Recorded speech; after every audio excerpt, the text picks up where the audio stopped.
और अब बात करते हैं अफगानिस्तान की, जहां मौजूद नेटो मिशन के मुताबिक इस साल के पहले 5 माह के दौरान अफगानिस्तान में 3000 से ज़्यादा आम शहरी हलाक और ज़ख्मी हुए हैं। फौजी इत्तेहाद ने ऐसे वाक़यात की अक्सरियत के लिए तालिबान समेत दीगर हुकूमत मुखालिफ गिरोहों को जिम्मेदार करार दिया है।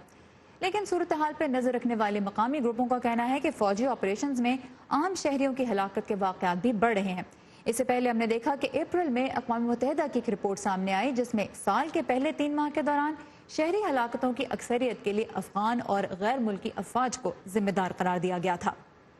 दूसरी जानिब इस साल अब तक अफगानिस्तान में 10 अमरीकी फौजी हलाक हो चुके हैं।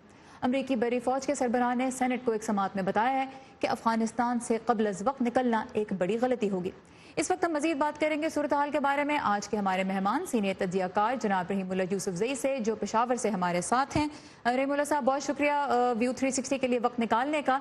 सबसे पहले तो मैं ये जानना चाहूँगी कि हम देख रहे हैं कि अमरीकी जो फ़ौज है वो तालिबान के साथ मुज़ाकरात की मुखालफत तो नहीं कर रही, लेकिन वो बार बार ये कह रहे हैं कि अफगानिस्तान से जल्द नहीं निकलना चाहिए, किसी किस्म का ऐसी डेडलाइन सामने नहीं आनी चाहिए जिससे हालात बहुत ज़्यादा बदल जाएं, क्योंकि हालात पहले ही ऐसे नहीं हैं कि कोई भी कामयाबी का दावा कर सके।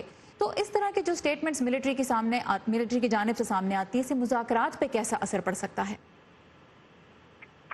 देखिए, अगर ये वाकई अमेरिकी पॉलिसी है या बन जाएगी तो फिर इसका तो जाहिर है मुज़ाकरात के ऊपर मनफी असर पड़ेगा।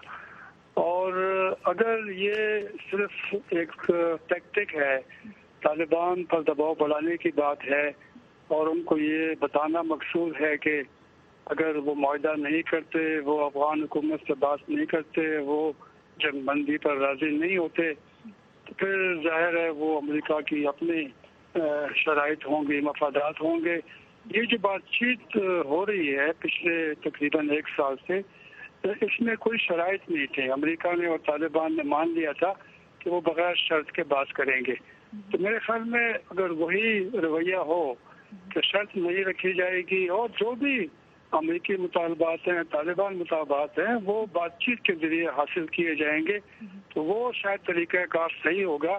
क्योंकि अगर शराइत रखेंगे, अगर इस तरह की आप गुफ्तगू करेंगे, तो फिर मुमकिन है कि तालिबान का रवैया भी सख्त हो जाए। अच्छा, और हमें मालूम है कि तालिबान कहते हैं कि जब तक सारी गैर मुल्की फौजें आपस में नहीं जाएंगी उस वक्त तक कोई अमन मुआहदा नहीं होगा। रहीमुल्लाह साहब, एक पेचीदा सी, एक अजीब सी सिचुएशन ये बन जाती है कि एक तरफ तालिबान चाहते हैं कि अफवाज निकलें, उसके बाद अमन होगा, और अफवाज का ये कहना है कि अमन होगा तो हम निकलेंगे। अब हमने देखा कि अफगानिस्तान में तालिबान ने आज फिर एक होटल पे हमला किया मुल्क के शुमाली हिस्से में, उसमें 6 अफराद हलाक हुए। तालिबान कहते हैं कि एक तरफ के वो सिविलियन टारगेट्स को हिट नहीं करेंगे, दूसरी जानिब हम ये भी देखते हैं कि मुसलसल ऐसी कार्रवाइयाँ जारी हैं। तो मुज़ाकरात के बगैर अमन और अमन के बगैर इनखला, ये किस तरह से मुमकिन होगा? हाँ, मेरे ख्याल में ये तो सब जानते हैं कि ये मसला, इसका कोई फौजी हल नहीं है और इसीलिए ये बातचीत हो रही है। और ये सब मानते हैं कि सियासी हल निकालना चाहिए, उसके लिए कोशिशें हो रही है। पहली बार इतने संजीदा और लंबे मुज़ाकरात हुए हैं और अभी तक हो रहे हैं, यानी अभी भी दोनों फरीक कहते हैं कि पेशरफ्त हुई है। तालिबान तो ये भी दावा करते हैं कि 80-90% मामला तय पा गए हैं, लेकिन अभी जो ग्राउंड पे सूरत हाल है वो ऐसी नहीं है। आपने जिक्र किया ये हमले भी हो रहे हैं।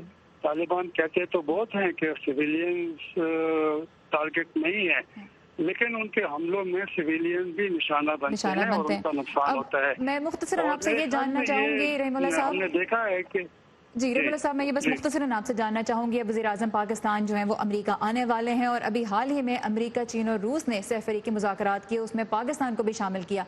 इससे आपके ख्याल में पाकिस्तान की पोजीशन के बारे में क्या पैगाम मिलता है, खासतौर पर वज़ीर-ए-आज़म के दौरे से कुछ ही रोज़ कबल?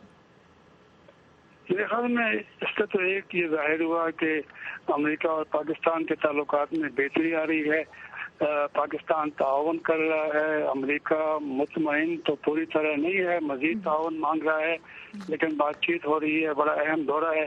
तो मैं समझता हूँ कि ये मुमकिन है कि पाकिस्तान मजीद एक फ़ाल किरदार अदा करे। तालिबान अलबत्ता अपने मुतालबात से पीछे नहीं हटेंगे, लेकिन पाकिस्तान का रोल जो है वो आइंदा भी अहम रहेगा। बहुत शुक्रिया रहीमुल्लाह यूसुफजई साहब, हमारे साथ मौजूद थे बज़रिया फ़ोन पेशावर से। आपके वक्त का बहुत शुक्रिया।